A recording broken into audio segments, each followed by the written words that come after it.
This video is based on the 12 principles of animation as described by Frank Thomas and Ollie Jhonston. So the first principle is squash and stretch. This is the principle that animated objects will get longer or flatter to emphasize their speed, momentum, weight, and mass. Here's a bouncing ball that has squash and stretch. And here is one without squash and stretch. See the difference? The amount that an object squashes and stretches says something about its mass.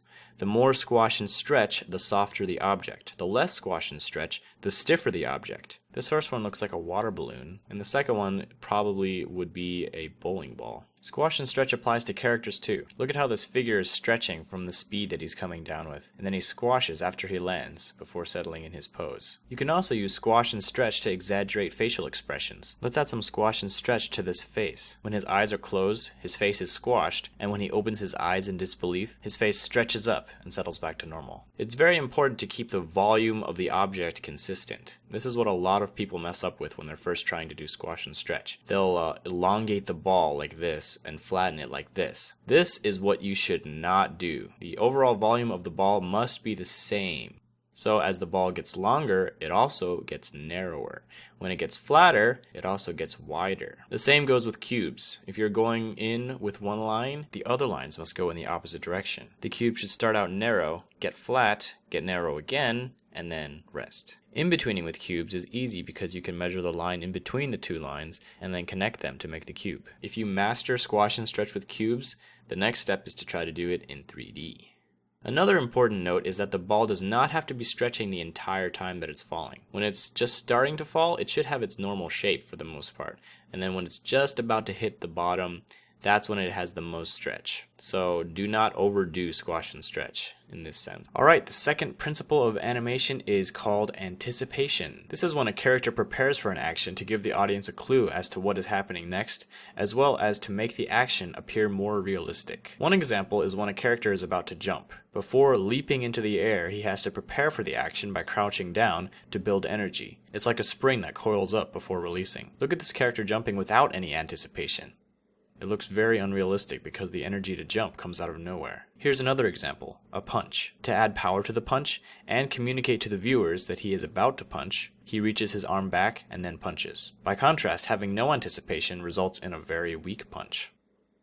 You'll see this in a lot of cartoons. Before running, a character will wind up before taking off. In the previous video about squash and stretch, this face actually uses anticipation as well. Instead of immediately stretching up, the face squashes first to anticipate the stretch and give it more power. Anticipation helps communicate actions to the audience by preparing them for the next action. This can happen in many ways. If a character is about to take something out of their pocket, they make their hand very visible and up in the air before going into the pocket. Otherwise, the audience might miss it and wonder how they got that object in the first place. The most important thing is that the viewer notices the hand and the pocket, so the character cannot be performing any competing actions. Let's say that something is about to happen on the right. A character may prepare for that action by pointing their eyes and head to look in that direction, leading the viewers to also look there. It's important to make it as easy as possible for the audience to understand what's going on without having to watch it twice. But this can also be used to trick the audience too, if you lead their eyes in one direction and then surprise them by having something happen on the other side of the screen. Taking anticipation a step further, you can actually have multiple levels of anticipation. Let's go back to our punch animation, where the character winds up before punching. This animation has one level of anticipation. Now look at this one. The character is actually winding up for his wind-up by going forward, then winding up, and then before punching, he throws his other arm back to further anticipate the punch. This punch is very complex. It's actually similar to what a baseball pitcher does when he's getting ready to throw the ball. So the third principle of animation is called staging. Staging is the presentation of any idea so that it is completely and unmistakably clear. This is a very broad principle because it covers so many areas of animation. It can apply to acting, timing, camera angle and position, and setting. So when you're animating, you want to be in full control of where the audience is looking. You're essentially saying, look at this, now look at this, and now look at this. This control is achieved through staging. All of the elements of the scene work together to move the viewer's eyes around the screen. Here's an example of bad staging. The characters are competing for stage presence, so the viewer doesn't know which one to look at. The camera has a lot to do with this. It's important to know when to be close up and when to be far away. Far away is good for big actions, while close-up is good for expressions. Don't have the main action be off to the side. It should be either in the center of the screen or in one of the thirds of the screen. If they're facing to the side, there should be more empty space in the direction that they're facing, unless someone's sneaking up behind them, in which case they would no longer be the main character of the shot. The main action of the scene should be very clear and simple. It can't be upstaged by other things that are going on. This takes attention away from the main point. It should also have proper timing. Let one action finish before the other person starts their action, instead of overlapping them. Sometimes you need to insert pauses if there's something on screen that needs to be processed by the viewer before moving on. Sometimes if there's any text on the screen, you should keep it on screen for as long as it takes to read it out loud 3 times. But it's not just about controlling the viewer's eyes, it's also about conveying ideas. If a character is sad, for example, you want to make sure that the viewer knows that and feels that. If someone's house is supposed to be very poor and decrepit, go over the top to make sure that they get it, and don't have any objects that detract from that purpose. Let's take this scene and give it the staging treatment. This fat guy is eating pizza. The idea that we want to convey is that he is a severe overeater. So let's set the stage more. Let's give him more pizza and put piles of pizza boxes behind him and stains on his shirt. Let's move the camera down below him to make him look bigger. And let's change his acting so that his weight actually gets in the way of his eating, so he can't even reach for the soda without falling over. Now let's make sure to time it right so he notices the soda and then reaches for it. Now the idea is very clear. So that's all I have for staging. The next principle is called straight ahead and pose to pose. This term describes 2 methods used to animate drawings. The first method, straight ahead, is where you draw the first drawing, and then you draw the second drawing, and then the third drawing, and so on. It's basically animating as you go. The second method, pose to pose, is where you draw the beginning and end of each main pose and go back later to fill in the drawings in between. So there are benefits to both methods. Pose to pose is generally better for most actions because it gives you the most control. You have a good idea of what the action is going to look like very early in the process. So instead of worrying if the character is going to end up in the right place, you decide where they end up from the beginning and work backwards. Also, using straight ahead animation can lead to the character changing size or being on a different level from beginning to end. Pose to pose can save you a lot of work. If you were to animate a whole sequence straight ahead and then realize that one pose is off, you would have to change several drawings to fix that one pose. But with pose to pose, you do the main poses to see if it feels right, and you can catch problems early on. Straight ahead animation, on the other hand, is good for animation that is unpredictable. Some examples of this include fire, water particles, clouds of dust, explosions. The reason why straight ahead works well is because there are laws of physics that work at a constant rate, and it's hard to predict how it will work pose to pose. So when animating fire, for example, you just go with the flow based on what you know about fire, and let the fire kind of create itself. If we were to look at the beginning and end, we wouldn't even know how to in-between it. However, you can still use pose to pose to make the general shapes, and fill it in between to make it smoother. Another example of unpredictable animation is overlapping action, which will be covered in depth in the next video. Let's say that a character has floppy ears. You could draw the figure with his ears for each pose, and just draw the in-betweens accordingly, but another method is to animate the figure using pose to pose without the ears, and then going through and adding the ears using straight ahead. This is good because you can focus on the figure's movements without the distraction of having to do his ears, and you can also focus on the physics of his ears without the distraction of his body's movement. This also applies to hair, tails, and other appendages. When you work pose to pose, there's some vocabulary that goes into it. There are main poses called keys, secondary poses called extremes, and further broken down poses called breakdowns. Make the keys first, perfect them, then decide the farthest the character will go in each direction using extremes, and then decide how you want the extremes to connect using breakdown poses.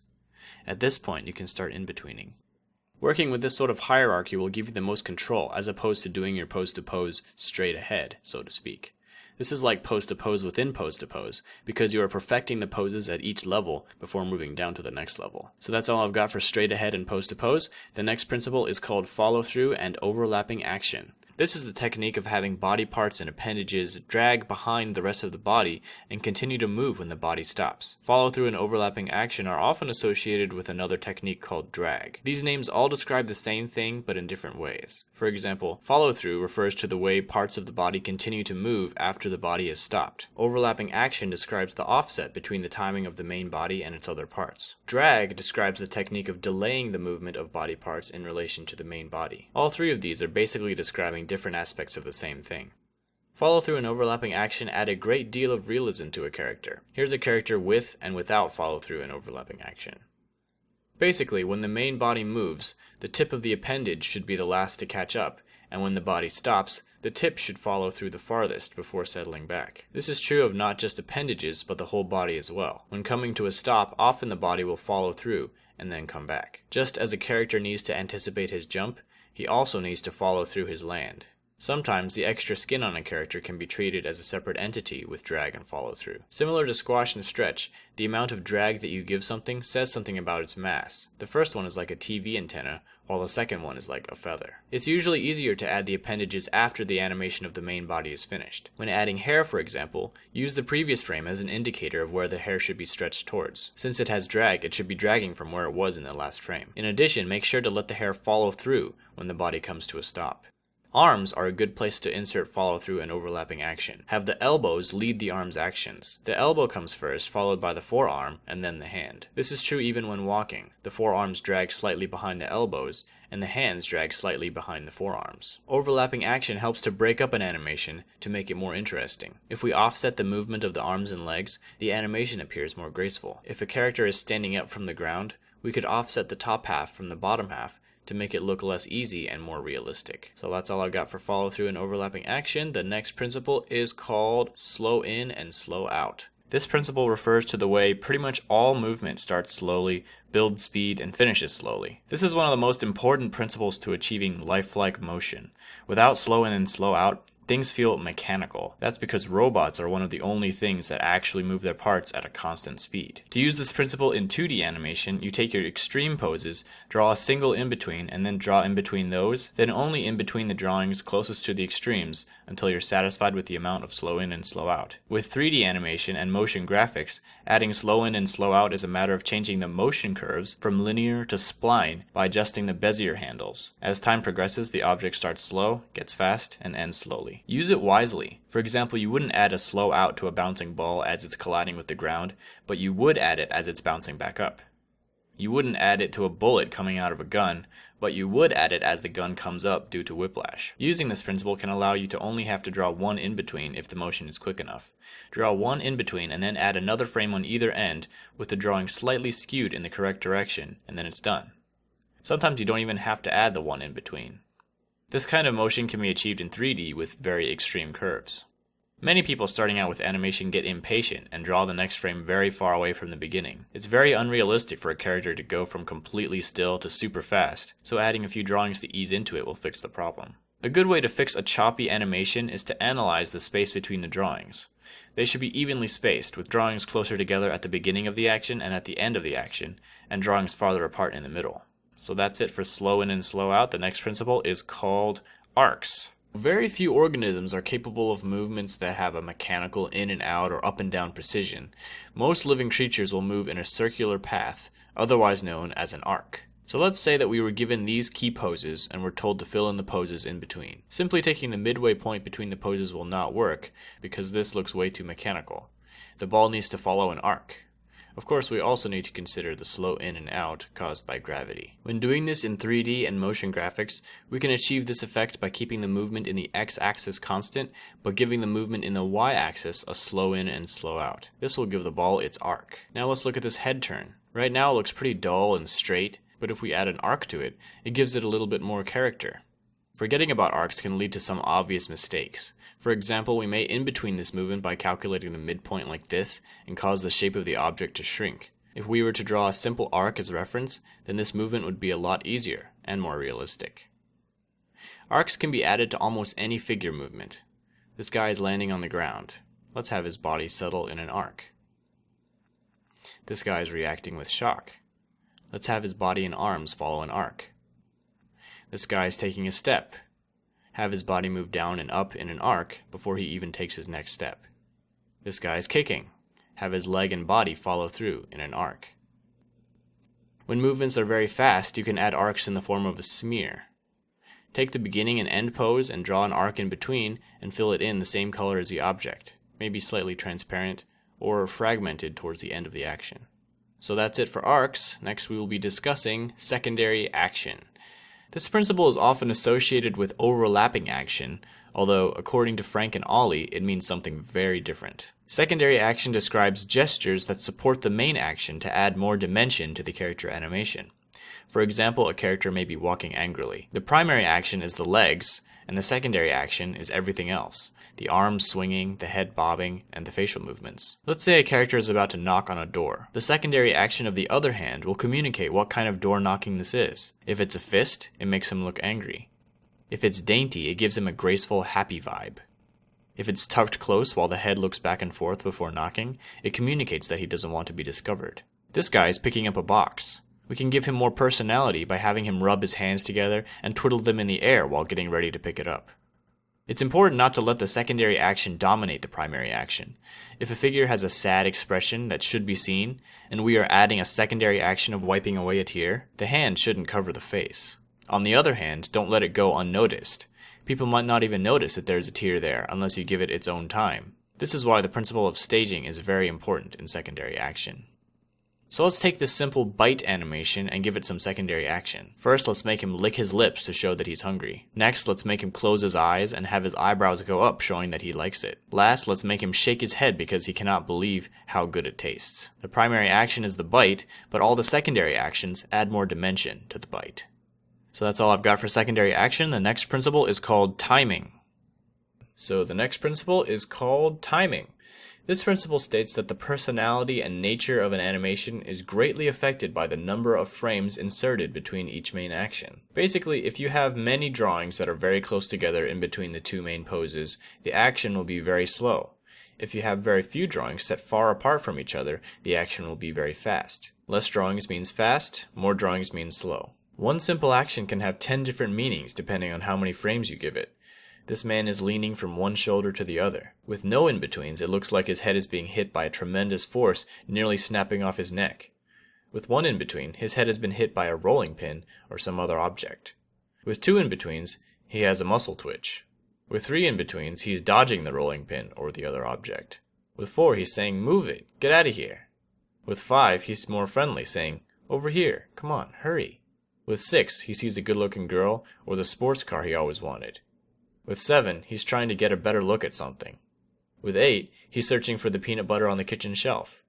With 9, he is appraising something very thoughtfully. And with 10 in-betweens, he is stretching a sore muscle.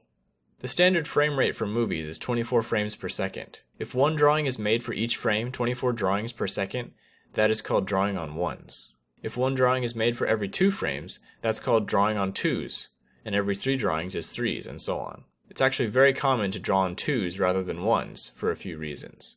First, it cuts the amount of work in half. Second, it actually makes slow actions look smoother than if you were to draw every frame, because the precision needed to draw in between 2 very close drawings can lead to the animation looking jittery.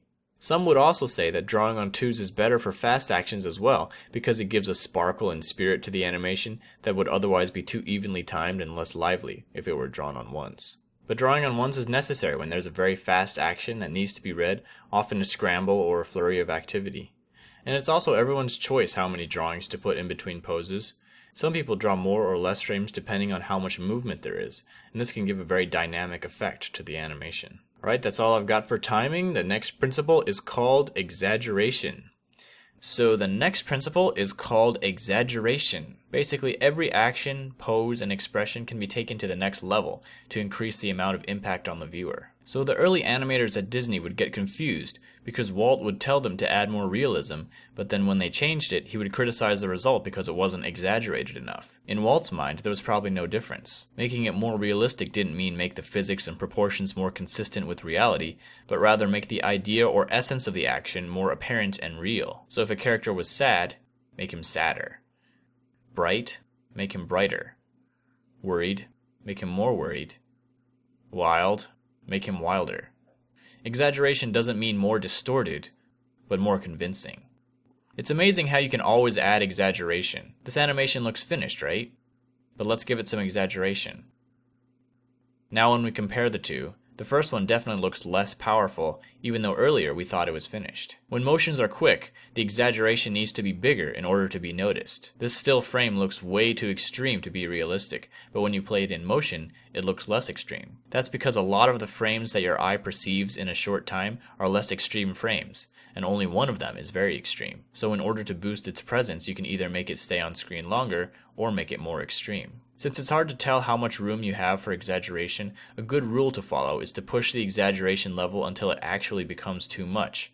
Then wind it back until you're satisfied with it. This way you see the whole range beforehand, instead of shooting in the dark. Alright, that's all I've got for exaggeration. The next principle is called solid drawing. This principle is about making sure that forms feel like they are in three-dimensional space with volume, weight, and balance. One thing that makes animating a lot easier is being able to draw a figure from all angles. This requires knowledge of three-dimensional drawing. For example, when drawing a line on a sphere, it must follow the contour of the sphere's surface. A straight line instantly makes the circle look flat. When drawing cubes, avoid making parallel lines. Lines should be bent towards the vanishing point, otherwise it will look like a flat symbol or a logo. When doing a rough pass of the character, use basic solid shapes like spheres, cubes, and cylinders to construct the character, instead of circles, squares, and rectangles. This will help you be mindful of the space they're in. Another thing you can do is draw perspective lines on the ground to keep track of their distance from the camera, so that you can know when to draw them bigger or smaller. When moving on to the clean line version of your character, be very mindful of overlap, and try to include it whenever possible. Without overlap, everything appears to be on the same plane, but just adding a single line here and there can define where surfaces come out and where they recede. Another thing to note when doing lines is to avoid symmetry. Symmetrical lines look flat. Try to pair a straight line with a curved line, or offset two curved lines, so it looks more natural and dynamic. The principle of solid drawing applies to 3D animation as well, in regards to portraying weight and balance in the pose of a character. For example, avoid what's called twinning, which happens when the arms and legs and other paired features are doing the exact same thing. This is a known affliction that animators have to make a conscious effort to avoid. Instead, lean it over to one side, or put one hand on the hips, or give it a slouch, or do something to show that it has weight and has to keep its balance in a 3D environment. So that's all I've got for solid drawing. The last and final principle is called appeal. Alright, the last principle of animation is called appeal. Basically, characters that you animate should be somewhat pleasing to look at. They should have some kind of charismatic aspect to like about them. This doesn't only apply to the hero of the story, but also the villain and every other character. Appeal doesn't always mean good looking, it can also mean interesting. So the villain should be likable in the sense that they are interesting to look at. The tricky thing about this is that everyone has a different standard for what is appealing. However, just giving your character a dynamic design can greatly boost its appeal. Here are 3 steps to doing that. First, use a variety of shapes. Instead of using the same shape for every character, try out different shapes, because there's no limit to the spectrum of crazy configurations that characters can have. Every good character design starts with a clear shape. Second, play with proportions. Cartoonists often magnify the things we find interesting and shrink the things we might find ugly or boring. For example, they might enlarge the head and eyes, shrink the body, and make the hands larger. Finding the aspect of a character that defines his or her personality and blowing it up can often create a more appealing design. Third, keep it simple. Too much information can overcomplicate the character and also make it harder and more restraining to animate. This is the difference between drawing for illustration and drawing for animation. With animated characters, you have to pick and choose what details to keep because you're going to be drawing those details hundreds of times. So let's give some characters an appeal makeover. This king has a generic shape and not much personality. Let's make him more like an egg. Now his appeal comes from looking proud, powerful, and petite. This robot mercenary has too many details to see any personality. Let's pick a few details and emphasize them, remove the rest, and change his shape. Now he has a mysterious appeal to him. This fisherman looks pretty average. Let's adjust his proportions to emphasize his lankiness and make that his point of appeal. So that's all I've got for appeal, and that brings us to the end of our 12-part series.